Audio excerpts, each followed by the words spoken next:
Welcome to the Health Revolution, and this evening I'm joined by Lou Collins, and we're going to be talking about the 100 essentials of health and how we achieve them. So thank you very much for coming in. You're very welcome, Clive. But I think before we get into all these products that the viewers should learn a little bit about how Ancient Purity got started and how you got involved with natural health.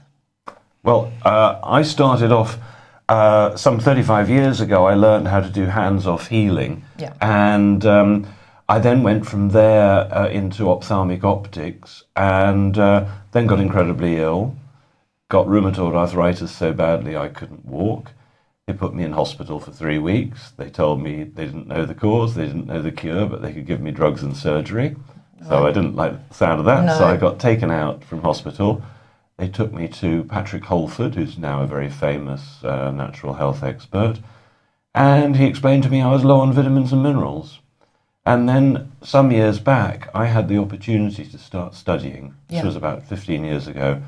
And my brief to myself was to study the most interesting things that I could find in the world. Okay. And that narrowed down to health. Right. And I noticed that there were so many health food products around, but nobody really knew which were good ones, which were effective and which weren't. And I decided I'd start a company that focused on the supplements that really, really worked. Not the ones that were cheap necessarily, the ones that worked. Yeah, and vital, I suppose. Yeah, okay. And that's how it all started. And so how long has Ancient Purity been running? It's been running really just for a couple of years, not all that long. I had a small practice seeing private clients at the time, so I had a small base to test the products out on. And the first product that I liked the sound of and couldn't find anybody doing was fulvic minerals. Okay. And, as you know, you've had some results from them. Fantastic results. I mean, the first time I tried them, I woke up feeling a different man. Yeah. It just completely changed me. And it doesn't change everybody that way, but it does change an awful lot of people. And sometimes very obvious ways, sometimes subtle ways. Yeah. And of the 100 essentials of health, roughly speaking, 70 of them are covered just by fulvic minerals alone. Really? Because fulvic minerals have got all the trace elements. Okay. All those things that we used to find in food and that are now missing, all the tiny elements, the elements that actually normally aren't in a multi-mineral. Right. I mean, I've got a multi-mineral here, for example, and there are 20-odd minerals in there.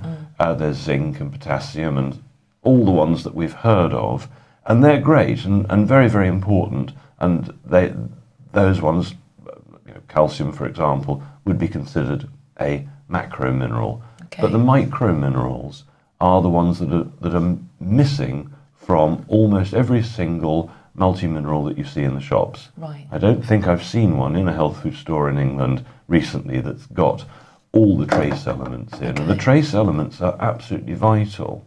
They're vital because they feed the bacteria in our gut, and not just us. Right, okay. Okay, cool. We've had a few health stories today. We covered one about ADHD, and doctors in Australia and the Netherlands were saying that Ritalin is being prescribed too easily. ADHD was being just diagnosed too quickly without proper looking in. Children were having these unnecessary psychotropic drugs. And I know you covered this on your first show with Dr. Natasha Campbell McBride, and she said a lot is to do with the gut and the food we're consuming. And we know from Christina England at Vac Truth about the vaccines can cause damage and cause ADHD and other brain conditions. So what, on a natural health side of things, can people do if they don't want to go down the Ritalin path? Is there anything that they can take to combat these difficulties such as ADHD? Well, there certainly is. I mean, what's really being treated is childhood. Yeah, of course, absolutely. You know, if school was more interesting, the children would pay more attention and would hardly need treatment at all. I mean, I don't believe any child needs Ritalin. I think that's insanity. Yeah. They may well be low on nutrients, however. Okay. I mean, how many children eat a good balanced diet these days? Well, not really, because I mean they're going to places like the main supermarkets. You know, I think we've talked before, that apples don't smell anymore. You used to be able to smell an apple, and there's no smell in them anymore. The organic products, you can't be sure in the big supermarkets that they really are truly organic, and where they've come from. They could be on a boat for God knows how long. Then we can't be sure that they're properly organic. So I don't know how many children are having a proper balanced diet. Not many, I wouldn't say. Not many, no. And unless their parents are growing the fruits and vegetables at home on soil that's never ever been damaged, or they're lucky enough to be buying it from a farmer who grows vegetables properly, yeah, and that's less than 1% of the population. Nobody is getting a proper balanced diet these days. So what kind of supplement can someone who has a child, or even themselves are struggling with issues to do with, mental health, etc.? What kind of supplements should they be taking? Well, I think the first one, and I mean really this advice applies to everybody, because we all need the same basic supplements if we're not eating the perfect diet. And so let's run through them. Okay. Number one, the fulvic minerals that we just mentioned, because they cover all the small ones. Yeah. The next one in importance has got to be magnesium, because the thing about magnesium is that it controls every cell of the body. Right. And I think probably by now, as we've mentioned it before, pretty much everybody knows the symptoms of low magnesium, which are muscle cramps, restless leg, twitches, spasms, even menstrual cramps will have a... Oh, really? Yeah. Right, okay. Women with menstrual cramps, they're probably quite possibly low on zinc, quite possibly low on essential fats, but primarily one has an issue that if you're low on magnesium, all the muscle functions don't work properly. So people with constipation, they're generally dehydrated, but to allow the bowels to move properly, you need the contractions. Yeah. And magnesium is what controls those contractions. Okay. And for people with constipation, if they need to move the bowels very quickly, if they take too much magnesium internally, that will do a great job at doing that. Okay. Magnesium makes the heart work properly. Yeah, and it helps the mind as well. Absolutely helps the mind, because it allows relaxation. Right. The very nature of magnesium is to relax the whole body and the whole mind. So if I had a hyperactive child, I'd want to take the liquid form of magnesium, because it's the friendliest form. If you take tablets internally, if you take more than a certain amount, more than 400 milligrams or so, you're likely to move the bowels. Right, but you can take way more, a proper therapeutic dose, like going to Baden-Baden or one of the spas to take the waters. If you spray it on the body, then you can take any amount you like without affecting the bowels. Okay. And it's so calming. So if I had a child, I'd be rubbing it on the child and rubbing it in. And bear in mind that, touch is such a healing, calming thing. Yeah. Touch is vital. Okay. So, for a start, if you rub magnesium on the skin, you're going to sleep so much more soundly, so the child's going to do very well. And if they had a shower or a bath in the morning and they rubbed it after that, they'd probably have a much calmer day at school and be able to relax more. So magnesium in the spray form is incredibly important. Okay. The other sorts of things to add, for instance, is vitamin C. Right. Now, vitamin C is perhaps one of the most vital of all the substances that our bodies can't make. Right. Most animals make vitamin C, but we can't, so we have to get it from outside. Now, with vitamins, if you heat up food, the vitamin content drops significantly because the vitamins are damaged by heat. Okay. So, unless a child's eating an awful lot of raw vegetables, for example, and fruits, are they really getting enough vitamin C? And the chances are they're not. No. Certainly my own children, it's always a little bit of a struggle sometimes to get enough vegetables into them. Yeah. So vitamin C supplementation has huge benefits. We discussed about 6 months ago when I was speaking with Brian on this program, the way that vitamin C can actually cure infectious diseases like measles, mumps, polio, and TB. You know, vitamin C is so much more powerful than one would think. I think we're going to come back to the vitamin C when we go run through. What about zeolite? I've heard zeolite takes out a lot of the heavy metals, or it latches hold of them. Is that right? Is that a myth? No, it's absolutely true. Okay. You know, zeolite is this incredible substance. It's molten lava that's hit water, and when the molten lava hits water, it explodes outwards and creates this cellular structure that sucks heavy metals and toxins into it. So if you take a glass of zeolite in water and just drink it with perhaps a teaspoon, 2 teaspoonfuls in, it will pull out the heavy metals. And clearly with kids with ADHD, the type that are put on Ritalin, many of them have got heavy metal poisoning. So many of them have. It might be from pipe work in the house, maybe one little bit of lead that's still stuck Or maybe the vaccines, because many have thimerosal, which is from mercury, isn't it?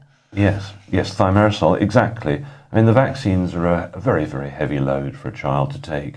And I believe now they're giving about 30 I think to each child, which is absolutely criminal. The figures, particularly out of places like Holland, where they've done much, much more research than we have done in this country, prove absolutely conclusively that the vaccines are very dangerous. I wouldn't have one. I wouldn't give one to a child. I wouldn't give one to my dog or my cat. No. I'm just keeping an eye. We've got the chat box open here, and somebody's asking, do we know anything about back mica? Is it a scam or not? Right, they're talking about black mica. Black mica, And black mica is a very effective mineral product. What happened was this Japanese guy was looking out to sea one day, and he saw this lone rock coming out of the sea with a tree on it. And he wondered, how could that tree possibly be growing in such an isolated spot, lashed by the rain? Right. There didn't appear to be any soil. It appeared to be coming out straight out of the rock. And he was somehow taken with this, so he went to examine it, and he got samples of the rocks, which were a type of black mica. Okay. And he started doing experiments with them. This was in Japan. And this is about 30 years ago. Yeah. And I started researching black mica about 5 years ago. And it sounded really, really interesting. I've never ever heard of it. Well, it's a very, very interesting substance. Anyway, I got in touch with the company in Japan that was making it. Yeah. And I was about to order. It took me about a year of thinking, shall I, shan't I?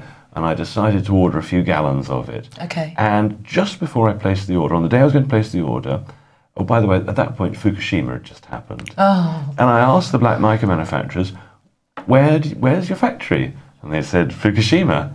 And I thought, this just isn't a good marketing ploy. You know, where's it from, Fukushima? Well, you know, so but the product is great. But of course, getting products now from Japan, it's a bit of a worry. Yeah, of course. But next week, we're going to be interviewing somebody who's going to reduce some of that worry. Okay. We're going to be talking in detail next week about radiation and whether it's really as dangerous as people think. All right, that's interesting. Just another couple, there are a couple more stories I just want to run through before we start going through the vitals. I think about a week ago that said that rickets were returning, and that children up to the age of 5 whose parents are receiving benefits will be entitled to get, or they're looking to give children free vitamin D drops. Now, where they're coming from, we don't know, but can you explain a little bit about what rickets is and how vitamin D can help? Well, you know, vitamin D is what we get from sunshine. Right. And why do colds and flus happen in winter? It's because we run out of vitamin D. Yep. It's not that they come out of their hiding places. So vitamin D is super important. Okay. It's very inexpensive incredibly inexpensive. £3 a month would give you loads of vitamin D. And how much? Sorry, interrupt. How much should people be taking? Because I was at one point taking 10,000 international IUD. Is that international? I use international units. International units a day, but then someone said that was probably too much to take, so I've dropped down to 5,000. Is that an okay amount of dose? I mean, what are we looking international units wise for vitamin D? Everyone's different. Right. So. In the old days, you just went to your GP and said, I'd like a vitamin D test, and generally speaking, they'd give you one. But it's got more and more difficult over the years to persuade your GP to do anything, because if they're running their own budgets, they don't want to spend money on anything. No, does it? And they are, yeah, of course, right. So it's harder to get vitamin D tests. You can get vitamin D tests on the net. I think they're about 40 quid. Right. So you can test it yourself. But most people are low in winter. You can almost guarantee that unless somebody's been on a nice holiday, that they're going to be low. Yeah. So children, again, low, particularly these days when kids aren't outside the way they used to be. I mean, there's so many new bugs as well come out. I was at the school the other day, and a lady said that there's been no cough. Her son was terribly, terribly ill. No runny nose, no cough, but just a raging temperature for about 48 hours. And then all of a sudden, fine again. And they didn't have no idea what it was. Another person came up to me, and their child was covered from head to toe in a horrible rash. And they said, oh, it's part of the flu bug. I mean, it looked vicious. And the doctor had just sent them away again. So there are so many different sort of colds and elements around, and new ones all the time seem to be coming out. Well, we're being assaulted by toxins. Quite a lot of health practitioners are now seeing aspartame poisoning. They're seeing glyphosate poisoning. They're seeing poisoning from elastane in clothes. There are a host of issues. Really? Yeah. You look at almost any stretchy clothing item. Yeah. Almost every piece of clothing in Marks and Spencer's, for instance, has got 3% elastane. Yeah. This is a relatively new, completely untested product, chemical which leaches out, and some people are getting quite bad reactions from their underwear, from their socks, from their stretchy trousers. Some people who are sensitive can be poisoned by elastane. It would appear. Just going back to the rickets, what actually is rickets? Essentially, it's one of the symptoms of deficiency of vitamin D. Oh, right, okay. And the remedy is sunshine, or to supplement with vitamin D. Now, doctors traditionally give vitamin D with calcium. Right. And I don't recommend calcium as a supplement for really anybody. It's incredibly rare that somebody actually needs calcium. Almost always when they're having osteoporosis problems, bone teeth problems, where the doctor would traditionally say, you need calcium.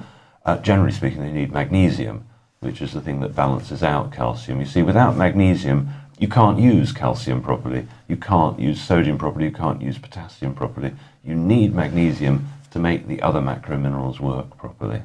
Wow, okay, interesting. So if a doctor was going to give vitamin D to my child, I would want a vitamin D without calcium, unless there was an incredibly good reason. And so if the doctor is going, should people possibly ask for a vitamin D test so then they can know how much the child is required? And could you take too much vitamin D at any time? Well, there's always been an argument about whether you can or can't take too much vitamin D.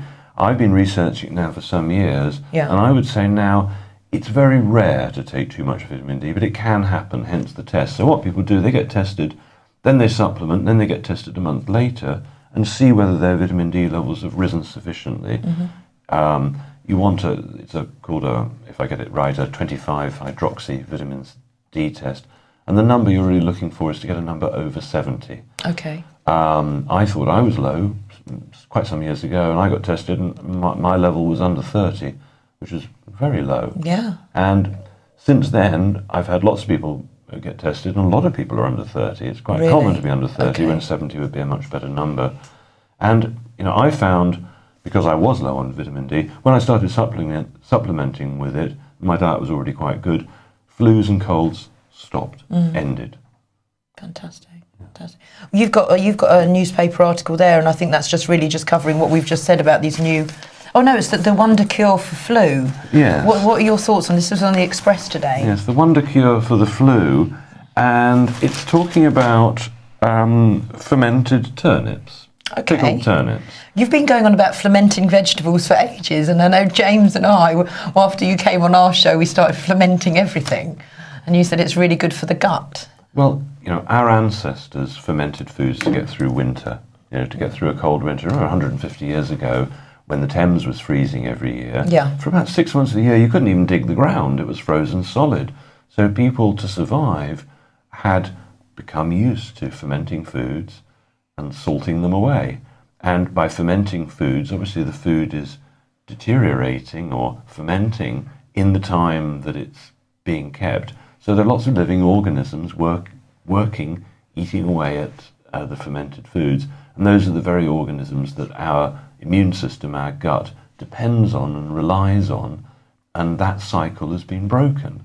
So if those children with ADHD started taking fermented vegetables, eating fermented vegetables, assuming you could get them to drink them, they would probably be far more intelligent, because the gut bacteria allows the proper assimilation of the food into the gut and into the body.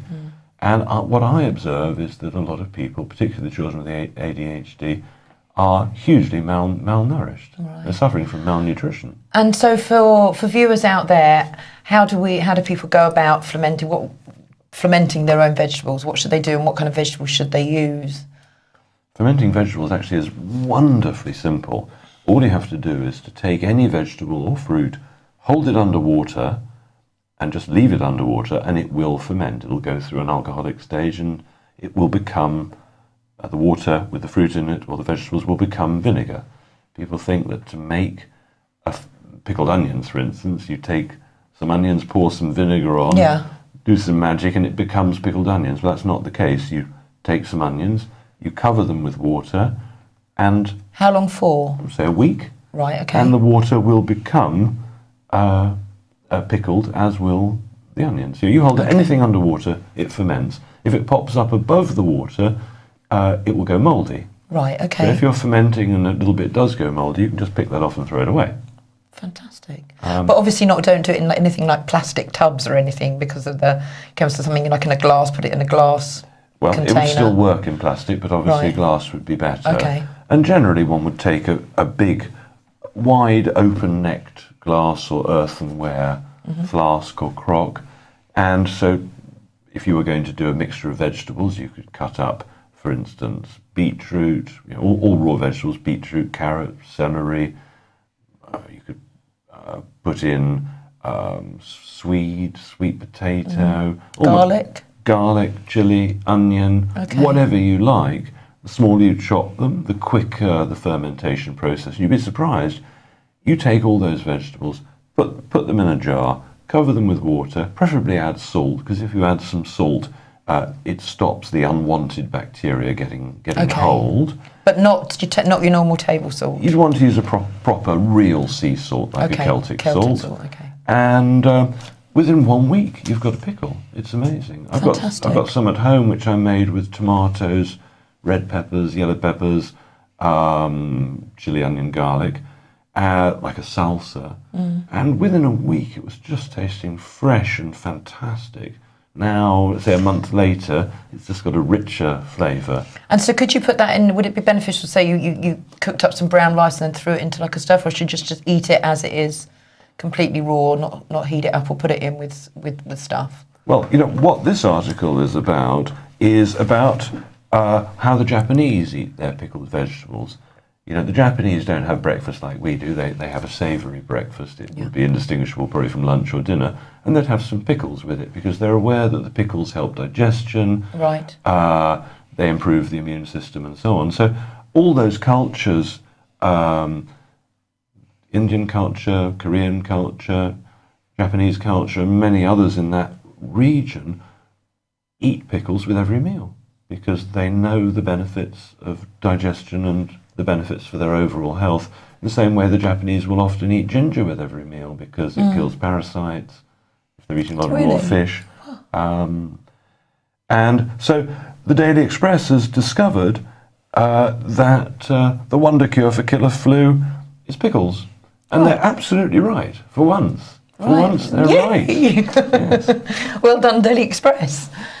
Okay, so maybe we should move on to these essentials. Quite. Okay, so where should we start? So, we started mentioning vitamin C and how it cures infectious diseases.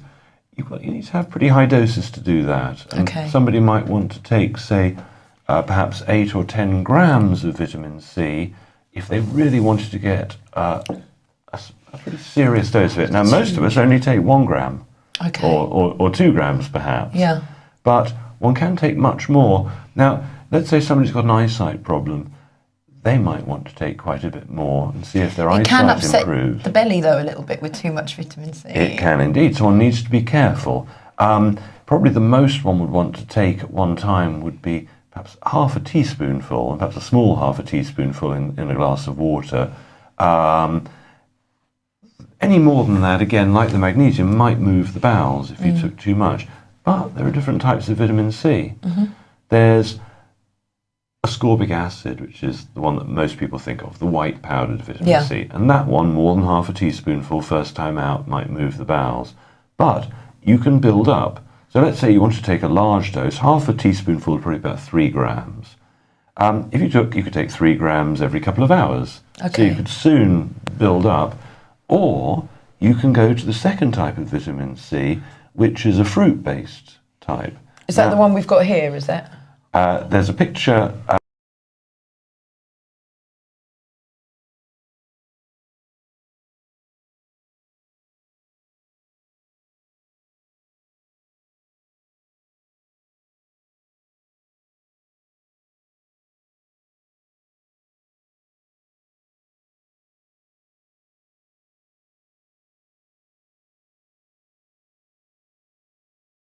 It's being slipped in on us all the time.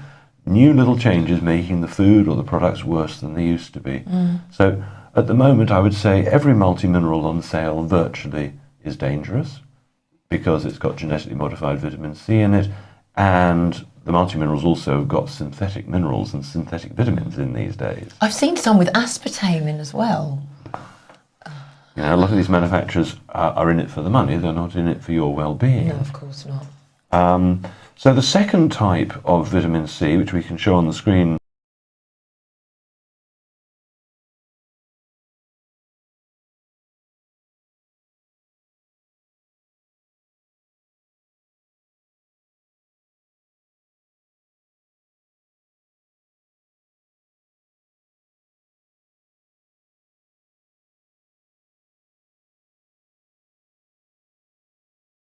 much more effective, and it tastes an awful lot nicer. Oh, I'll have to try and get some of that because I've got the ascorbic acid, which is very, very bitter. And with the children, I put it in like a little bit of apple juice, and so they can have it because it's too much for them to take. Yeah, it's sharp, isn't it? Yeah, very, very sharp. So this is the fruit-based one. Yeah, and I'll have to get some of that. It's strawberry flavoured. It's quite nice, I think. Okay. It's got camu, which is the Brazilian fruit with the highest vitamin C of anything. Really? I think it's something like 40% vitamin C. It's just ridiculous. And acerola cherry, which is perhaps the second highest, and rose hips and so on. Right. And, of course, rose hips would have been what our ancestors would have been using around this time. Just about now, there's usually 1 or 2 rose hips on every wild rose tree that's got soft, and you can just suck out the sweet juice. And are they still around, the rose hips? Do you see them much, or have they all been sort of killed off by the chemicals and everything else? But luckily, wild roses are very hardy, so those sort of hedgerows where blackberries may grow, you'll probably see rose hips around. Okay. But the incredible thing about rose hips is they would have been about the only sweet things that our ancestors might have had throughout the whole winter period. Yeah. And the wild rose has ripe rose hips for about a 6-month period. Okay. From now right the way through till about March. Okay, super. Right, well, sign me up for some of that. So what else have we got? Well,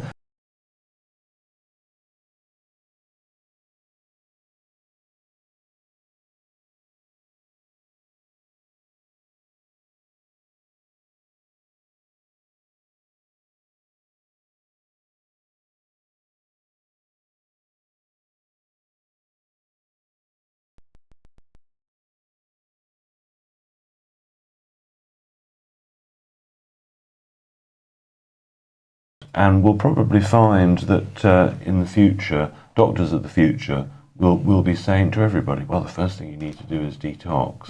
And there are a number of different detox agents.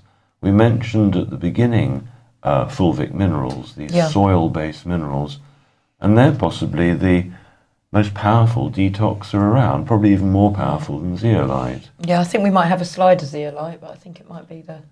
Just keep going. Yeah, okay. So Gremlins in the studio as always. Okay, so the zeolite, that's added to water, you say. I mean, the reason I wanted the slide up was because, I mean, when you're drinking it, it looks like it's cat litter you're drinking. Well, it is. Really, it is. Well, it's not actually cat litter, is it? It's related to it. Cat litter is clinoptilite, which is very similar to zeolite. Okay. You know, powdered rocks or powdered clays have been used for centuries, for millennia. Yeah. You know, for all sorts of different reasons. The reason cat litter works is that you cover something smelly with it and the smell's gone. Yeah. And that's because of the nature of the crystalline structure inside Mike, the have rock. you got that slide? Can you get this? There it is. There's the zeolite, and when you put it in water, it does it. And it's very sort of crunchy as well. It's kind of it's hard to swallow. It is really hard to swallow. It's not that well. Oh, yeah, it's sort of ground up mud, ground up rock, really, okay. and you have to keep stirring it, or it sinks to the bottom of the glass. And okay, so that's good for problems with the mind. It's excellent for detoxing. What else is it useful for? Well, it pulls out mercury. Yeah. It's anti-radiation. You know, with Fukushima, there is a lot of radiation around, and we don't want that. And you know, one of the fears that people have about radiation is there's nothing I can do. It's going to get me. But this isn't really the case. If you have all the nutrition that you really need, and you've got enough iodine in your system, then a lot of the radiation will literally just float on past you. Right. There's two types. Well, I'll ask you this about the iodine thing in a moment. So, what are the cacao? Is it cacao beans? Cacao. Cacao. Right. Well, it's chocolate. You know, one of the things that people aren't aware of is, if we could show the slide of the chocolate beans. Now, you may be able to see on the label the fruit in which the chocolate beans come from, and the fruit is the size of a small rugby ball. And when you cut it open, there are the cocoa beans surrounded by this jelly-like fruit, and these are chocolate fruits. Okay. People are unaware that there is such a thing as chocolate fruit. Okay. And it's absolutely delicious. They look a little bit, because I've got a nut allergy, a severe, anaphylactic shocks, bad allergy. Are they related to nuts? Would it be something safe for somebody with a nut allergy to take? Because they look very much like a nut. Well, they're seeds. Yeah, they're actually seeds. And they taste very bitter, obviously, as pure seeds from the pod. But you're not allergic to chocolate, are you? No. So you should be fine. Okay, right, that's fine. We'll try that one then. And chocolate is a superfood. Perhaps one of the highest antioxidant foods on the planet. It is really good for you. Yeah, but that's like the natural chocolate, because I know people have natural chocolate parties. There's friends of mine went to a chocolate party when it was all just the real natural chocolate, and you brought some in before, but it was far too rich. I couldn't eat it. So how does it benefit you though? Well, it's like vitamin C. It's an antioxidant. You know, why things get old is oxidation. So metal will rust, for example, and we oxidize as well. And so to stop us aging, to stop us oxidizing, we need to take antioxidants, like vitamin C. Okay.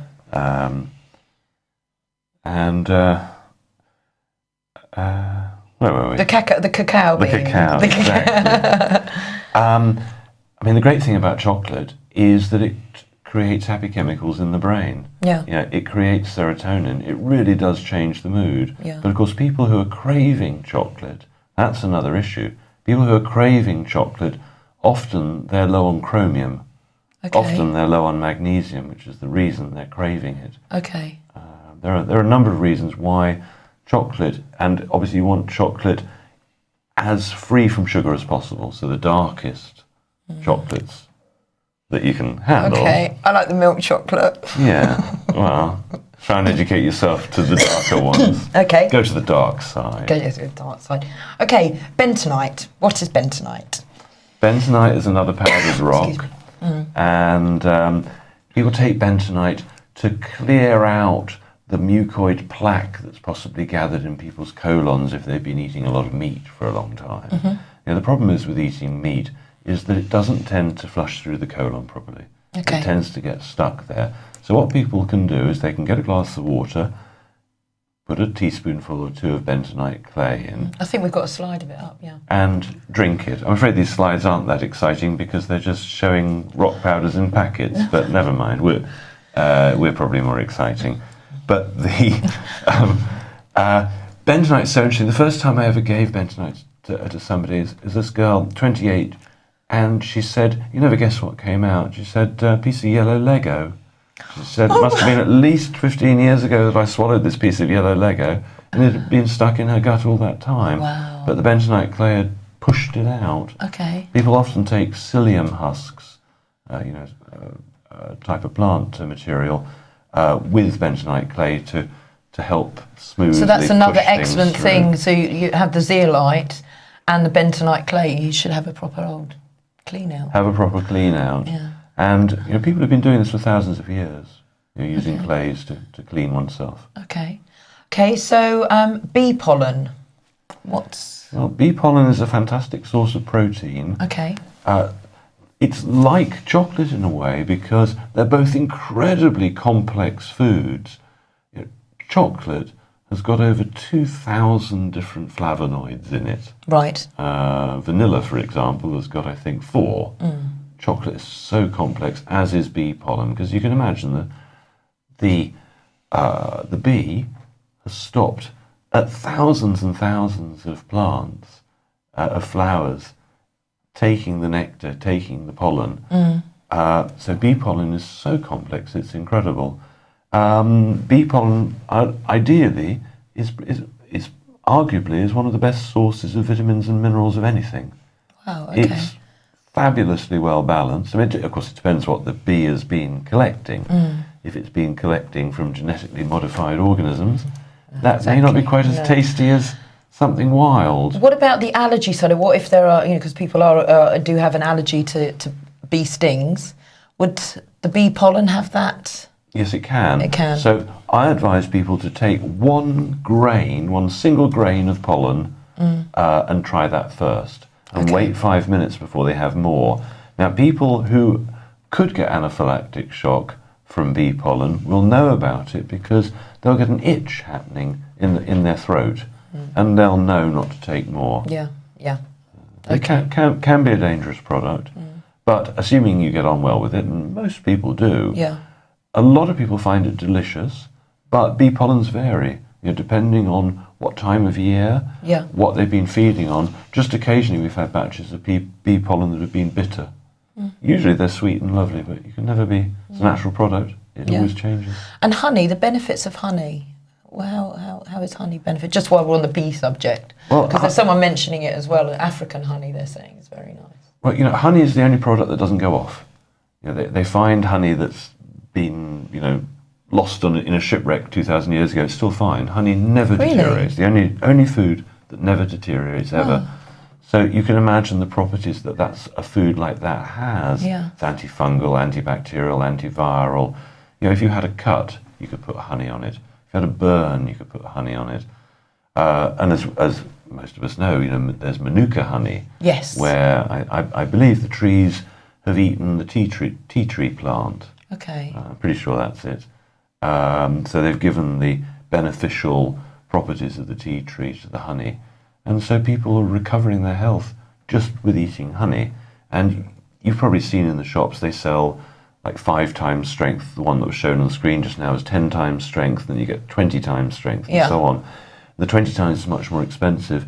But my research seems to indicate that actually the 10 times strength is the one to go for. Okay. That seems to be the least treated, the most natural. And although it's not technically the most powerful, it does seem to be the one to go for. And it's reasonably inexpensive.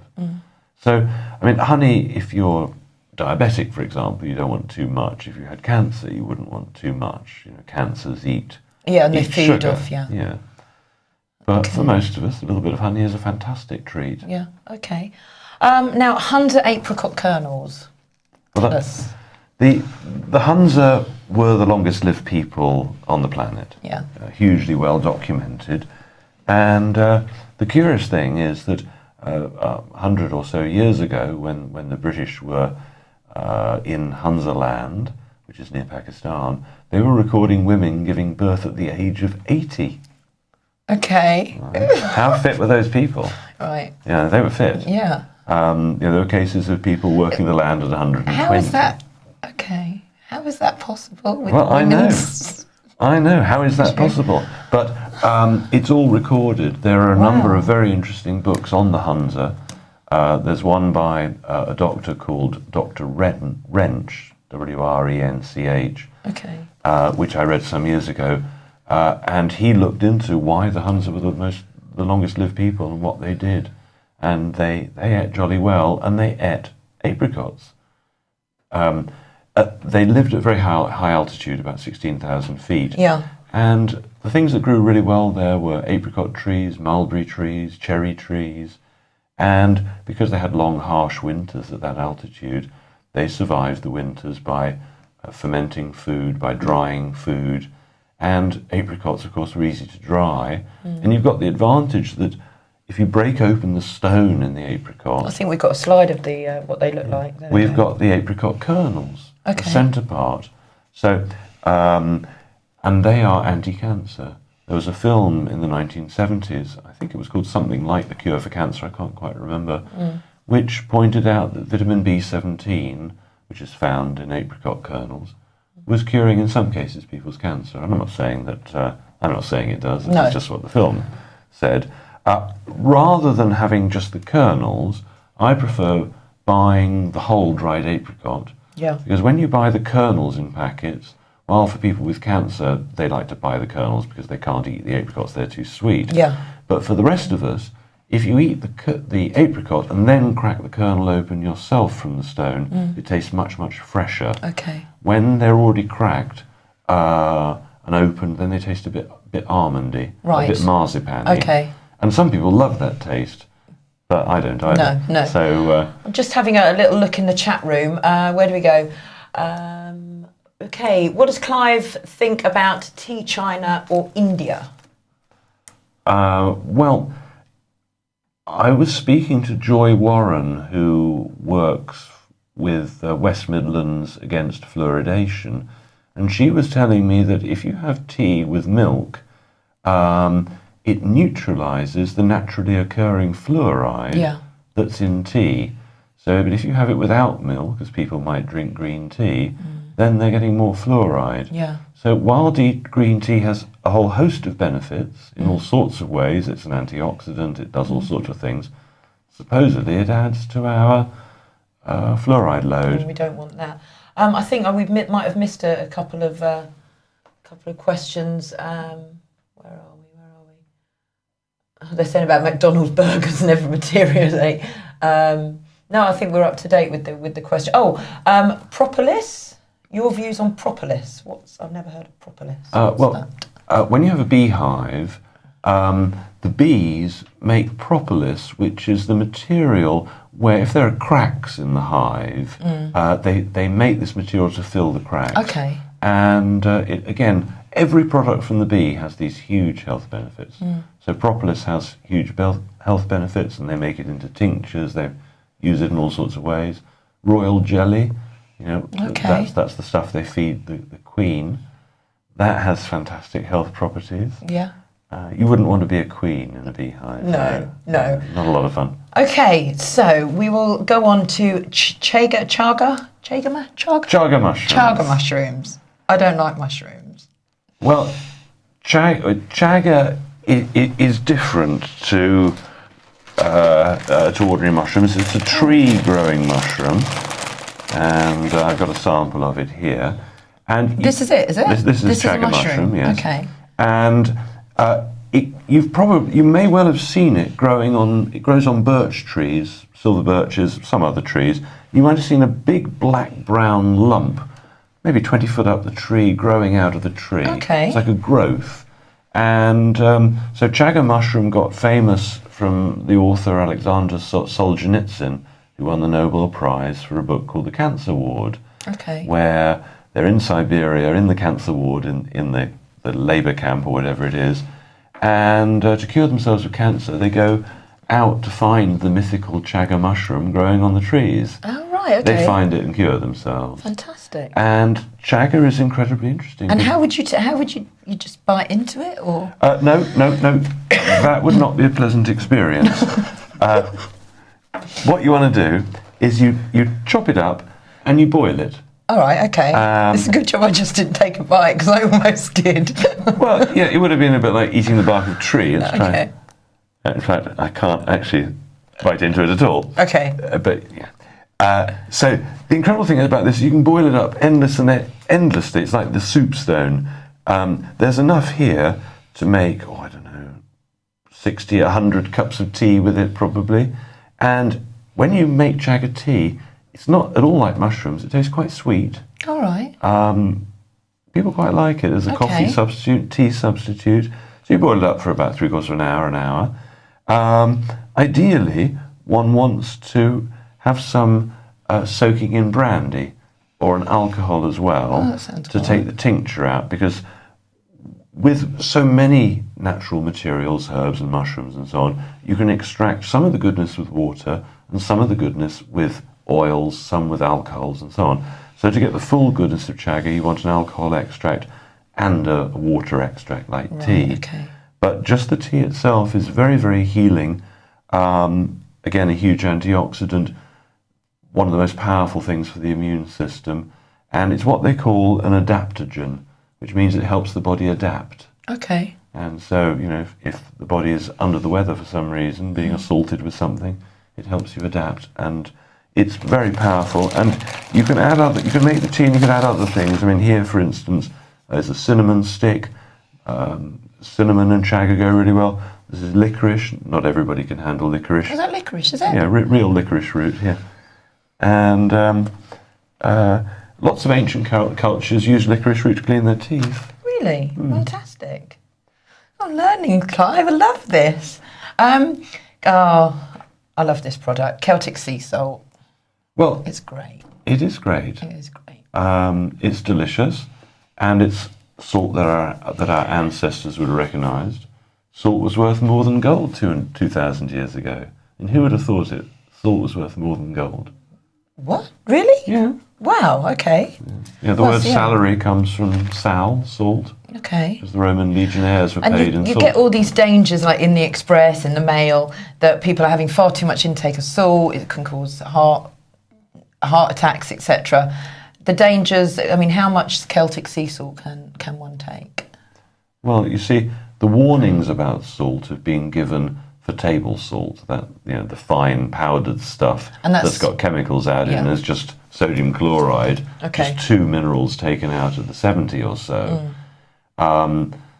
Sea salt you get in the supermarket is basically highly processed. It's been bleached to be white. It's been it's had many of the minerals extracted to make it dry. So real salt is just dehydrated ocean, pure and simple. And the code name for it is Celtic salt. Yeah. And essentially with Celtic salt you need as much as you like, relatively, because it's completely balanced. People with low blood pressure usually brings their blood pressure up. People with high blood pressure, real salt brings it down. Really? Wow. Real salt allows your body to make hydrochloric acid. So real salt allows you to make the stomach acid that you need to digest food. A lot of people who've got acid reflux, the doctor might say, you're making too much acid. But as you get older, you don't make too much of anything. No. Nobody's making too much acid. People are making too little of it. Yeah. So doctors tend to give antacids, which is the wrong thing to do. If they gave salt, that would allow the body to make more stomach acid. Or if you ate some beetroot or some pickled beetroot at the beginning of a meal, that has betaine in it, or you can take tablets of betaine. Betaine and pepsin allow the body to make hydrochloric acid. Okay. So people who've previously thought they've got too low acid, try thinking they've got, previously thought that they're making too much acid. Try it the other way around, thinking that they're not making enough. Okay. Okay. Where are we? Hemp seed. I think we've got a slide of that. Well, hemp is the forgotten product of the UK. The biggest crop in Norfolk 100 or so years ago used to be hemp. Okay. They grew it, not so much in those days for food, but they grew it for rope. And even today, you can't tie up an ocean liner, a big one, with anything else but hemp rope. Money's made of hemp. Banknotes are made of hemp. Flags are made of hemp. Levi's used to be made of hemp. Yeah. It was Norfolk's biggest crop.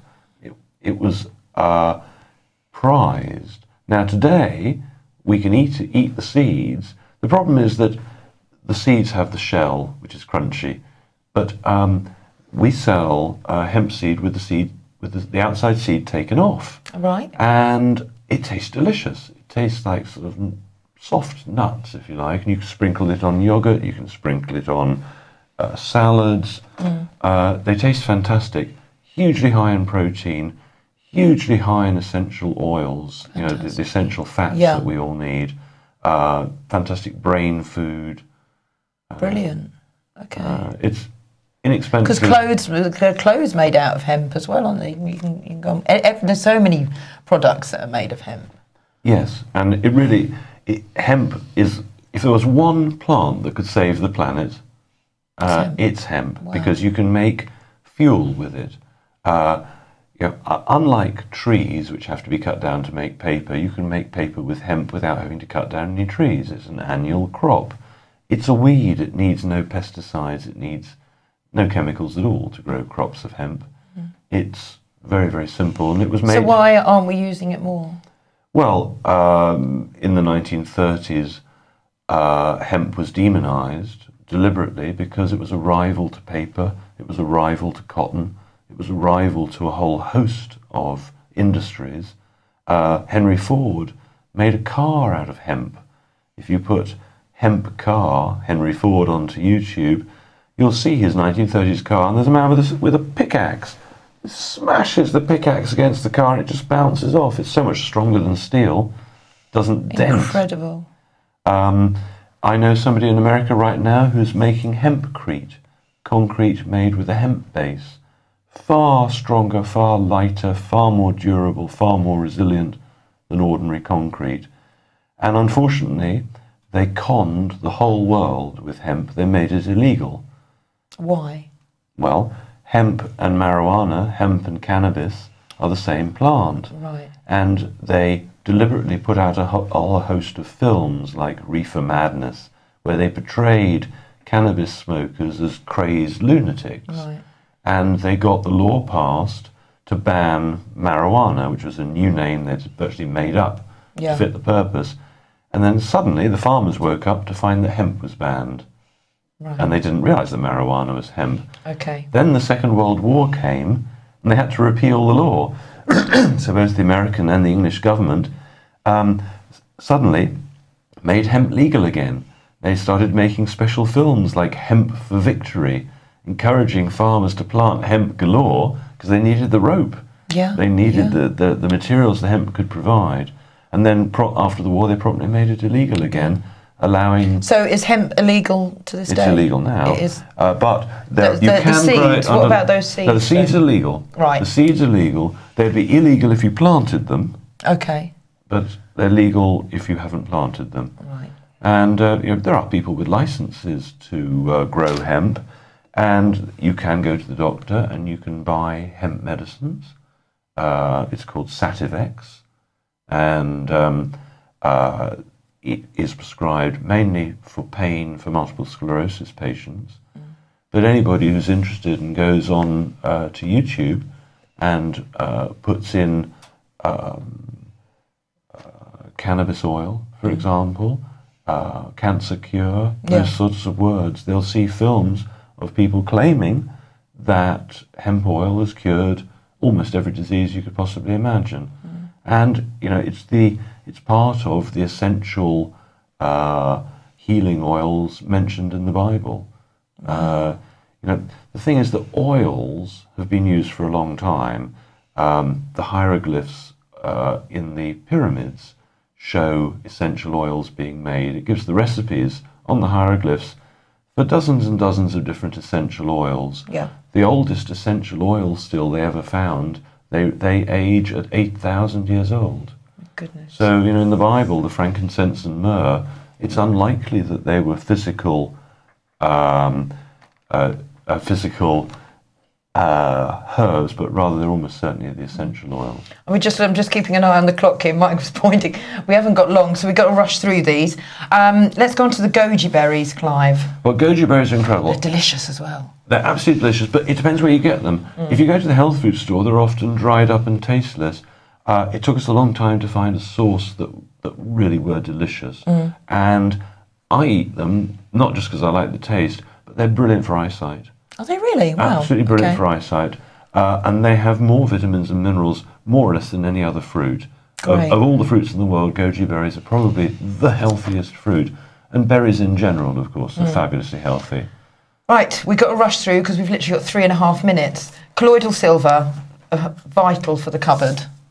Colloidal silver is super important. Yeah, and we've got anybody with an infection. We've got one of these, Yeah, haven't we? I brought a colloidal silver generator, a maker, just to show you. 2 silver rods, a little bit of electronic gubbins. Plug it into the mains or run it off a battery. You then need either a reverse osmosis filter or a water distiller like this one. And with a water distiller or reverse osmosis, you can get absolutely pure water. So you fill a beaker up with pure water, put the colloidal silver generator on, press the button, leave it for about an hour, it turns itself off, and now you've got half a litre of colloidal silver. And you can use it as a vaporizer if you have like a chest infection and harder breathing. You can put it if you've got an infection on your finger, a spot or something. I mean, it literally does cure. It cures and helps so much. And you wipe your sides down with it as an antibacterial, can't you? You can do everything with colloidal silver, but importantly, it's nature's antibiotic. Yeah. I've seen people recover from MRSA, yeah. E. coli, infections that are normally considered impossible to recover from. Okay, apple cider vinegar. Apple cider vinegar, you want apple cider vinegar that's alive. Okay. There are 2 types. You want one with the mother in, the cloudy one. The cloudy one. Bits, right? The bits floating around. Perfect to balance the pH of the body. It also cures verrucas instantly. You put it on a verruca and they're gone within a day or 2. And I know that. So. Right, very good. There you go. Fulvic minerals will do the same sort of thing. Athlete's foot is usually 1 application. Excellent. And with the products that we're mentioning, we're talking about psoriasis disappearing, we're talking about eczema disappearing. There are so many things that we could be discussing. Apple cider vinegar used to be the #1 herbal remedy that the herbalists used to give, probably above everything. Apple cider vinegar cures most things. Brilliant. Right, we're rushing through them now. Iodine. Now, there are other forms of iodine. I was talking about one earlier today, and it begins with N, but I can't remember. Nascent. Yeah, what's the difference between the Lugos iodine? I think, Mike, can you put they'll probably be able to see it better than me holding it up. Lugol's iodine was invented 100 years ago by Dr. Lugol. Okay. And it's iodine in elemental form plus potassium iodide, which is what they give the soldiers when they're being exposed to radiation. And it increases brain function. Right. Most people say, well, I noticed that my brain fog has cleared. I'm thinking much more clearly and succinctly. People say they have more energy. Yeah. It balances temperature. Because a lot of people I'm taking loads because I'm swimming all the time. So I'm taking, of the Lugos, I'm taking about 6 drops a day. Right. Well, that's too much. That would be considered quite a lot. Even though I'm getting exposed to chlorine because I'm in a chlorinated pool. Well, there are ways to work out how much iodine to take. Okay. And the best thing would be to go onto the Ancient Purity website and read about how much to take. 2 drops would be the equivalent that the average Japanese person would be eating every day in fish and seaweed. 6 drops can be fine if you've got a thyroid issue, if you're low on iodine and need to boost your levels up. Okay. But it's not something you'd want to do forever. So if I go onto the website, it'll have all the... Yes. But yeah, go on. it's about education. Okay. Any of the things we've been talking about today, it is important that you all do your own research to see what's right for you. And if you can find a natural health practitioner, a naturopath or any health practitioner who understands the natural ways, it's good to have somebody holding your hand and helping you. Just touch on the other form of iodine. What's nascent the iodine is very, very good. Unlike Lugol's, which some children don't like the taste of, for good reason, it tastes of iodine, nascent has no taste. So nascent is very good for children. Okay. And flying through this, we've touched on the magnesium, we've touched on the fulvic, which is the number one. The coconut oil. Yeah, coconut oil is super important. People think you can fry in ordinary oils, but for frying food, the only oils that are safe, that don't degenerate with heat, are animal fats and coconut oil. People think, but sunflower oil and sunflower olive oil, you don't want to cook in any of them because they all deteriorate with heat. They all break down with heat. The Mediterraneans, they put their olive oil on afterwards. They cook their food in animal fat and poured the olive oil on after the cooking process. Wow. And it's very good for the brain because, like for dementia and things like that, is that not right? Well, it's absolutely right. People need to understand that our brains are made of water and fat, water and cholesterol. And so there's been an epidemic of Alzheimer's, of dementia, because the conventional wisdom has been to eat low fat and low cholesterol. And this advice has always been stupid. The cream has always been the best. Right, okay. Coconut, okay. So Mega Hydrate, what is that, Clive? Mega Hydrate is a very interesting product. It was invented by a genius, Dr. Patrick Flanagan, and it basically makes water wetter. And I can give you a demonstration using another product. Here we have a glass of water. Here we have a green tea bag. Now, if I put the green tea bag in the glass of water, it doesn't really matter how much I dunk it, nothing much is going to happen. It's not going to come out. Now, if I make the water wetter, these are the fulvic minerals, by the way. I could have used Mega Hydrate, but same thing, essentially. If I squirt some fulvic minerals in here, it changes the water. So now, not only will it suck the tea out of the tea bag. And this is exactly what Mega Hydrate would do. It's just we haven't got any at the moment. Yeah. Oh my gosh. And you see, it's sucked everything out of the green tea bag. It's released it. And the same thing happens when you drink a glass of water with Mega Hydrate in it, or you drink fulvic minerals. It cleans out every cell of the body. So if you've got toxins in your cells, as we all have, if you take fulvic minerals, Mega Hydrate, these type of quality of products which change water, suddenly, wham, you're detoxed. This is why fulvic minerals is the best detox on the planet. Fantastic. Because it can do this to your cells. And it's like, imagine you're washing your car. Would you wash your car in hot chocolate, in Coca-Cola, in tea or coffee and expect it to be clean? No, you wash it in water. Yeah. So what do you wash your cells in? Well, it's all right every now and then to have the odd cup of tea or whatever, but if you drink colas, it's terrible for the body. If you want your cells to be cleaned and detoxed, water is key, and the higher the quality of the water, you can see the result. Fantastic. Right, flying through, Crystal Energy, what's that? Crystal Energy is another Patrick Flanagan product, and again it's used to treat water. Okay. Very similar to Mega Hydrate. Lots of details on the website about those products. One of my favourites... I have to get some of these for my little girl, actually. Yes.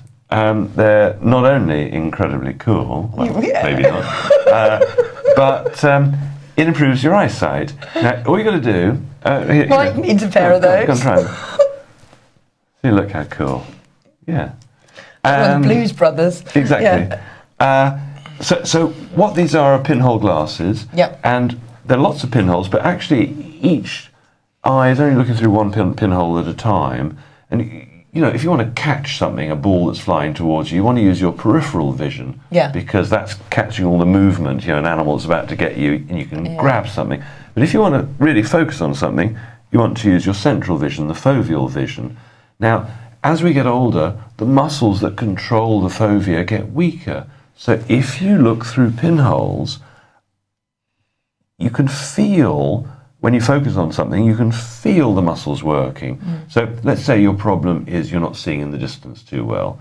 Put on the glasses, look in the distance and focus for, let's say, 15 minutes a day, and within a couple of weeks you'll notice that your focusing is better. Right. Similarly, if your problem is reading, try finding the exact... I'm terribly short-sighted. Yeah. Well, this is likely to help you, okay, at the very least, to stop the deterioration. 15 minutes a day in good light, ideally switching between close-up, distance, close-up, distance. Okay, so, right, I've got the vitamin C I want those as well. What else have we got here? What's this? Right, this is my telephone.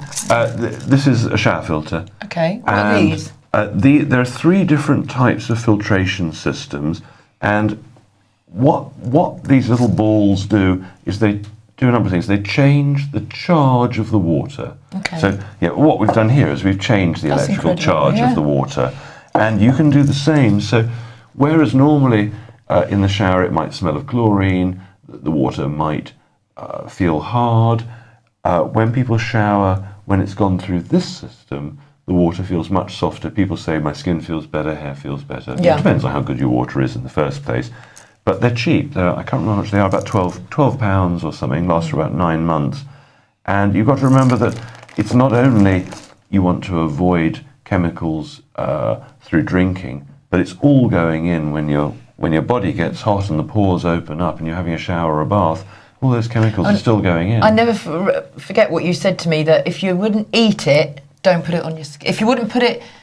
What did you say? I asked you whether you'd eat your shampoo. Would you eat your shampoo? And if you wouldn't eat it, you shouldn't be putting it on your skin. No, because it's going straight in. Anything we put on our skin just goes straight in. Absolutely. And what's this? We tried using it. Can we have a go of it now? Well, this is just a digital thermometer, and most people have a low temperature. If we try it on you, just try it on your forehead, and we'll just see where we are. 98.3. So yes, that's normal.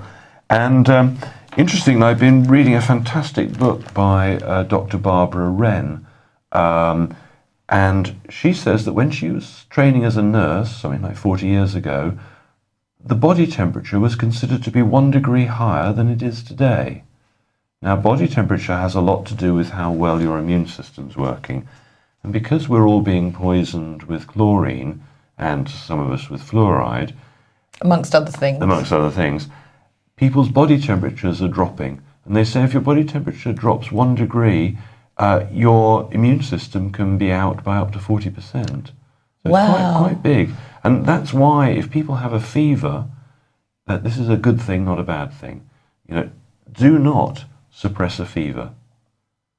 The fever is happening so your body can burn off the poisons. So if you've got a bacterial infection, viral infection, whatever it is, you shouldn't try and lower the temperature. No. Right, okay. Because that's the first thing a doctor will tell you. For Charles burning up, put him in a cool bath, or get some flannels and cool him down. If the temperature's gone so high that you think there's actually a risk, and that's really high, where there's really a risk, then yes, cool them down, put cold flannels on their head, or put them in a cold bath.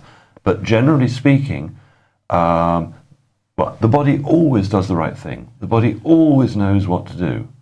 Doctors would tell you, oh, your body's gone wrong. It's made a mistake. It's doing something wrong. No, not at all. The body always does the best it can in whatever the given situation. So one should trust the body. And there was a brilliant case in Italy where they drained the swamps near Rome, the Pontine swamps. And at that point, there was still malaria in Italy. And people who lived near the Pontine swamps were regularly getting malaria. And they had almost no cancer.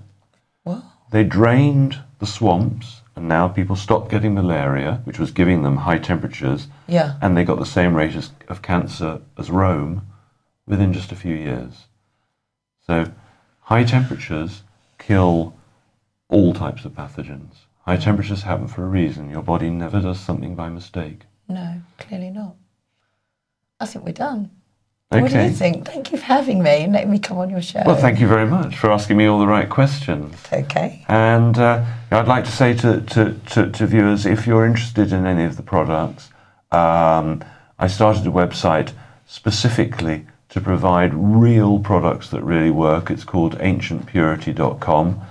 We've tried to price the products exceptionally reasonably, and we're always available to talk to our customers and give them advice if they need it. A second, I phone Clive before I phone anyone else with anything. I'm on the phone to Clive. What do I need to do? So they are really, I can vouch for that 100%, that they will be there and they will call you back if you have some illness or you need a bit of advice. I can definitely vouch for that. Thank you. Now, if you can give me just 2 more minutes. Yes, absolutely. What I want to do is I want to run through what I think are the absolutely crucial elements that everybody should consider, even if you're on a budget.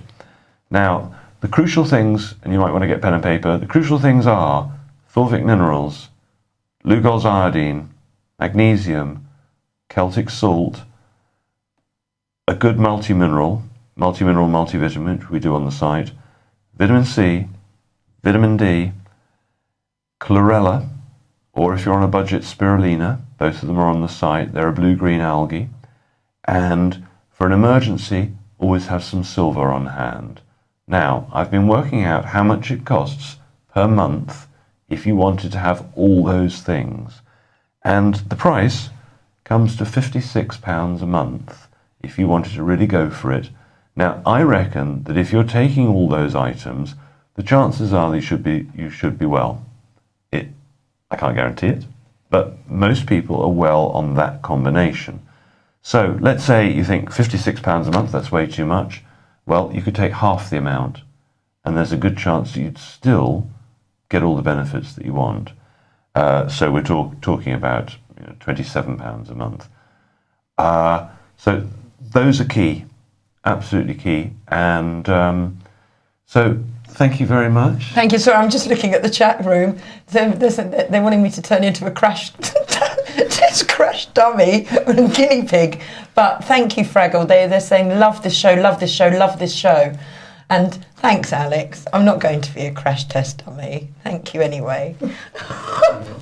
And they're also saying, Clive, if there are some flyers you want to make up, the very lovely people who subscribe to us at the UK Column will hand them out and go around town and hand them out for you. Well, that's very kind. So we should come up with something. I have got a talk tomorrow night. If anybody's in East Sussex, I've got a talk in Alfriston, and you're going to ask me where in Alfriston, aren't you? And Clive does go out and give talks. He came to Totnes on a terribly windy day last year, and it was horrendous out there, but people braved the rain to come and listen to Clive, and he will come out and give talks if you've got groups. It's a Truth Juice, I do believe, talk you're giving tomorrow. It is, yes. And whereabouts is it? It's in Alfriston, but I don't have the address at the minute. Okay. But if they went on to the Truth Juice Brighton website or Truth Juice East Sussex or Alfriston, I hope they'll find it. Yeah, so. I mean, they have got a Facebook page, so I'm sure it'll be on there. And maybe we'll find out where it is, and we'll put it on the UK Column Facebook page. Is that all right, Mike? And the YouTube. And the YouTube. And we'll Twitter it, maybe. Yes. So, I think Brilliant. we're done. I'll leave it to you to close. Well, thank you all very much. Next week, we're going to have a stupendous show, I think. We have a very exciting guest who's going to be showing us how you can be well for almost no money with a piece of medicine that will last 250 million years. And we'll be talking about a revolution in water. We're going to be showing you water systems which are going to amaze you, where farmers will be using half the water they currently are, and they will find that they won't need chemicals. So look forward to seeing you next week. Thank you for joining us. Thank you, Lee. Thanks, Clive.